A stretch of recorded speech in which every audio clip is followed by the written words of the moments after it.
Salam, hər vaxtınız xeyir olsun. Bugün Azərbaycan dilindən ümumi sınav üzrə bir neçə sualın izahına baxacağıq. Baxaq sual 1-ə. Hansı doğrudur? Abbas sözündə kar cingiltli samit qoşalığı var. Fikir yanlışdır. O səbəbdən ki, biz bilirik ki, dilimizdəki qoşa qı, p, t və q samitləri olduğu məqamda kar cingiltli samit qoşalığına rast gəlirik. Amma digər məqamlarda isə belə bir fikrə rast gəlmirik.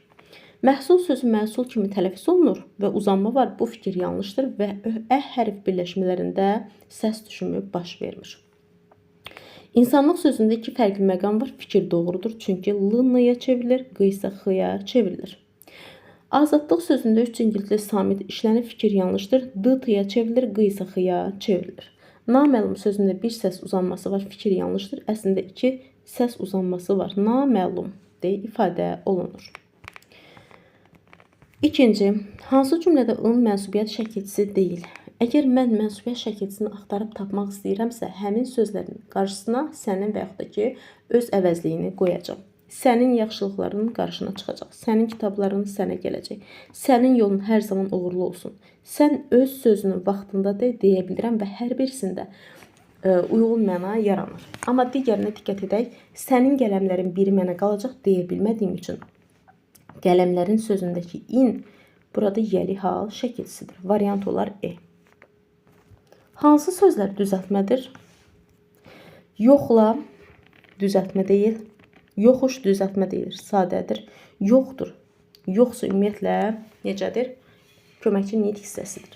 Sözün kökü yoxdur. Yoxdan yoxsul yaranıbdır. Yəni sul burada qeyri-məhsullar leksik şəkilçidir. Variant olar B. Mürəkkəb ismi seçin.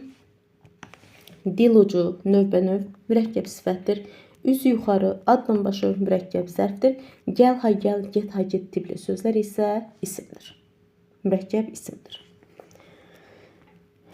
Qayıdış növdə işləmiş cümləni tapın. Qayıdış növdə işləmiş cümləni tapmaq üçün hər şeydən öncə mən həmin cümlənin xəbərində ıl şəkilçisini və yaxud da ın şəkilçisini axtarmalıyım. Və həmin cümlədə mübtəda, yəni iş görən öz üzərində işi görür. Gəlin diqqət edək. Yenə gün çıxdı, hava qızdı. ın və ın şəkilçisinə rast gəlmədim. O gündən günə qocaldı. Qoca sözündə l şəkilçisi var. Amma diqqət etsək, qoca sözündə qoşulmuş l şəkilçisi al əlin şəkilçisidir. Yəni qısaldılmış formasıdır. Yəni adlara qoşulan l şəkilçisi əsasən al şəkilçisinin qısaldılmışı olur. Yəni bu da məlum növü yaradır. Saat 6 olmamış hava qaralırdı. Diqqət edin. Qara l qoşulub və diqqət etsək adlara qoşulubdur l şəkilçisi. Deməli alın qısaldılmışıdır. O əskər formasını soyundu, soyunmaqdan soyunmaq yaranıb və burada iş və hərəkət subyektin öz üzərində görülübdür. O səbəbdən variantım olar D və şəkilçiyə də rast gəlirəm. Ata hər dəfə oğlu ilə qürurlanırdı. Sözün kökü qürurdur. Burada lan bir dəfəmlik deyilir. Ir zamandır, D isə hissəcikdir. Yəni burada heç bir məna növü yaratmıyor. 6-cı. Sifətə aid yanlış fikri müəyyən edin. Müqayisə dərəcələri var. Cümlədə təyin və xəbər vəzifəsində işlənir, doğrudur. Şəxs şəkilçisi qəbul edərək isimləşir, fikir yanlışdır. O səbəbdən ki, isimləşmədən də xəbərli şəkilçisi qəbul edə bilir. O səbəbdən variant olar C. Əşyadan ayrılıqda işlənərkən isimləşir, fikir doğrudur. İsimləşmiş sifətlər cümlədə tamamlıq mübtəda olur, doğrudur. Birində eyni zamanda iki əsas nitq hissəsinin xüsusiyyəti var.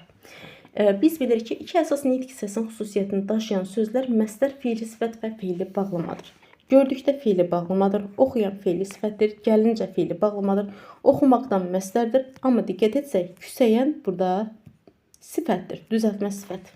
Ayan, əyən şəkilçisi bizi çaşdıra bilər və bu məqamda İnkarlıq şəkilçisini əlavə edib biz bu fikri müəyyənləşdirə bilərik. Məsələn, küsəyən, küsəməyən deyə bilmədim. Yəni, sözün məzmununda hərəkət olmadığına görə mən bu sözə fiili sifət deyə bilmərəm. Birbaşa olaraq həmin söz sifət hesab olunacaq. 8. Hansı cümlədə bağlayıcı yoxdur? Hamını, hətta nəvələrini belə gətirmişdə var. İstər şagirdlər, istərsə də var. Mən təyinatımı kəndə aldım, ona görə ki, bağlayıcıdır. O, özü sizi tanıyır da, buradakı da cümlənin sonunda gəlib və burada ədat mövqeyində çıxış edir. Variant olar D. E variantında həm də bağlayıcısı var. Qoşma qoşula bilmir. Əsasən biz bilirik ki, qoşmalar nəyə qoşula bilmir? Qoşmalar qoşula bilmir ismin təsirli və yerli halına, təsriflənən feillərə və feili bağlamaya. Məsdərə qoşulur, feili sifətə qoşulur, zərfə qoşulur, sual əvəzliyinə qoşulur. Amma feili bağlamaya qoşulmur. Variant olar E. Tələffüz şəkli yanlış verilmiş sözləri müəyyənləşdirin. Balıq qulağı yox, balıq qulağı olmalı idi. Maraqlanmaq doğrudur. Utanmadan n-mıya çevrilməli idi. Nadinc olmalı idi. Doğru variant olar 1, 3, 4. Yəni bizim cavabımız olar A variantı. Bugünlük bu qədər. Hələlik gəlin izahlara dək.